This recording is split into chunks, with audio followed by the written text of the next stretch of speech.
തമിഴ്നാട്ടിൽ തന്നെ ഏറ്റവും ഒരു പ്രധാനപ്പെട്ട ഹിൽ സ്റ്റേഷനായ ഏകദേശം 14ഓളം ഹെയർ പിൻ വളവുള്ള ഞങ്ങൾക്ക് കേരളത്തിൽ നിന്നും ഒറ്റ ദിവസം മതി ട്രെയിനിൽ വന്ന് തിരിച്ചു പോകാൻ ചെറിയൊരു ചിലവിൽ വരാൻ പറ്റിയ ഒരു സ്ഥലമാണ് നിങ്ങൾ ഈ കാണുന്നത്.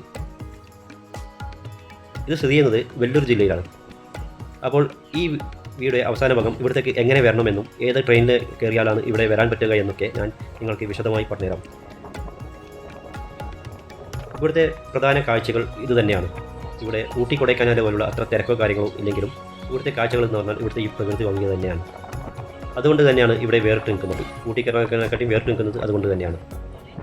അപ്പോൾ ഞങ്ങൾക്ക് കേരളത്തിൽ നിന്നും ചെറിയൊരു ചിലവിൽ ഒന്ന് പോകാൻ പറ്റിയ ഒരു സ്ഥലമാണ് ഇത്, ഏലഗിരി ഹിൽ സ്റ്റേഷൻ. ഏലഗിരി ഹിൽ സ്റ്റേഷൻ നിങ്ങൾ പലരും കേട്ടിട്ടുണ്ടാവും. ചിലപ്പോൾ അധികം മലയാളികൾ ആരും തന്നെ എത്തിപ്പെടാത്ത ഒരു സ്ഥലമാണ് എന്നാണ് എനിക്ക് തോന്നുന്നത്. ഞങ്ങൾക്ക് കേരളത്തിൽ നിന്നും ചെന്നൈയിലേക്ക് പോകുന്ന എല്ലാ ട്രെയിനുകളും ഈ ജോലാർപേട്ട റെയിൽവേ സ്റ്റേഷനിൽ വഴിയാണ് വരുന്നത്. അതുകൊണ്ട് തന്നെ ജോലാർപേട്ട റെയിൽവേ സ്റ്റേഷനിൽ ഇറങ്ങിക്കഴിഞ്ഞാൽ ഞങ്ങൾക്ക് ഇതിൻ്റെ മുന്നിൽ തന്നെ ഒരു ബസ് സ്റ്റോപ്പ് ഉണ്ട്. ഈ റെയിൽവേ സ്റ്റേഷൻ്റെ തൊട്ട് മുന്നിലായിട്ട് ഒരു ബസ് സ്റ്റോപ്പ് ഉണ്ട്. ആ ബസ് സ്റ്റോപ്പിൽ നിന്ന് ഞങ്ങൾക്ക് ഏലഗിരിയിലേക്കുള്ള ബസ് കിട്ടും. അപ്പം ഏലഗിരി ബസ്സിൽ കയറി കഴിഞ്ഞാൽ 15 രൂപയാണ് ടിക്കറ്റ് ചാർജ് വരുന്നത്. ഒറ്റ ദിവസം മതി ഞങ്ങൾക്ക് ഇവിടെ സ്ഥലം കണ്ട് തിരിച്ചു പോകാൻ. ഞാൻ പറഞ്ഞില്ല, ഊട്ടി കൊടൈക്കനാലിലൂടെ അത്ര തിരക്കോ കാര്യങ്ങളോ ഇല്ല. അതുകൊണ്ട് തന്നെ ഇവിടെ കാഴ്ചകളും അത്രയേ ഉള്ളൂ. അതുകൊണ്ട് തന്നെ ഒറ്റ ദിവസം മതി ഇവിടെ തിരിച്ചു പോകാൻ. പിന്നെ ഞങ്ങൾക്ക് പ്രധാനം പറയാനുള്ളത്, നിങ്ങൾ വിൻഡോ സീറ്റ് കിട്ടാൻ ശ്രമിക്കുക ബസ്സിന് വരുമ്പോൾ. എന്നാൽ മാത്രമേ ഇങ്ങനെയുള്ള നല്ല കാഴ്ചകൾ ഇവിടെ കാണാൻ പറ്റുകയുള്ളൂ.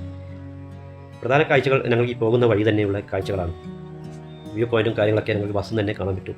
സ്വന്തമായി വാഹനം കൊണ്ടുവരുന്നവരാണെങ്കിൽ ഞങ്ങൾക്ക് വാഹനങ്ങൾ നിർത്തി ഫോട്ടോഷൂട്ടൊക്കെ ചെയ്യാൻ പറ്റും. നല്ല അടിപൊളി സ്ഥലങ്ങളൊക്കെ ഉണ്ട്. നിങ്ങൾ അടുത്ത ട്രിപ്പ് പ്ലാൻ ചെയ്യുമ്പോൾ ഏലഗിരി ഒന്ന് ലിസ്റ്റിൽ വെക്കുക. നിങ്ങൾക്ക് വരാൻ ട്രെയിനിൻ്റെ സമയവും രാവിലെ ഏലഗിരി ജോലാർപേട്ട റെയിൽവേ സ്റ്റേഷനിൽ എത്തുന്ന ട്രെയിനിൻ്റെ സമയവും അതുപോലെ തന്നെ വൈകുന്നേരം അവിടെ എത്തുന്ന ട്രെയിനിൻ്റെ സമയമൊക്കെ നോക്കി ഏകദേശം സമയം നോക്കിയിട്ട് നിങ്ങൾക്ക് അന്ന് തന്നെ തിരിച്ചു പോകാൻ പറ്റിയ ഒരു സ്ഥലം കൂടിയാണ് ഏലഗിരി. ഞാൻ പറഞ്ഞതുപോലെ തന്നെ ഊട്ടി കൊടൈക്കനാൽ പോലുള്ള വൈബ് പ്രദേശത്ത് ഇങ്ങോട്ടേക്ക് വരേണ്ട ഇവിടെ ഇങ്ങനെ കാഴ്ചകൾ കാണാനുള്ള മാത്രം ഒരു സ്ഥലമാണ്. കാഴ്ചകൾ എന്ന് പറഞ്ഞാൽ പ്രകൃതി ഭംഗി.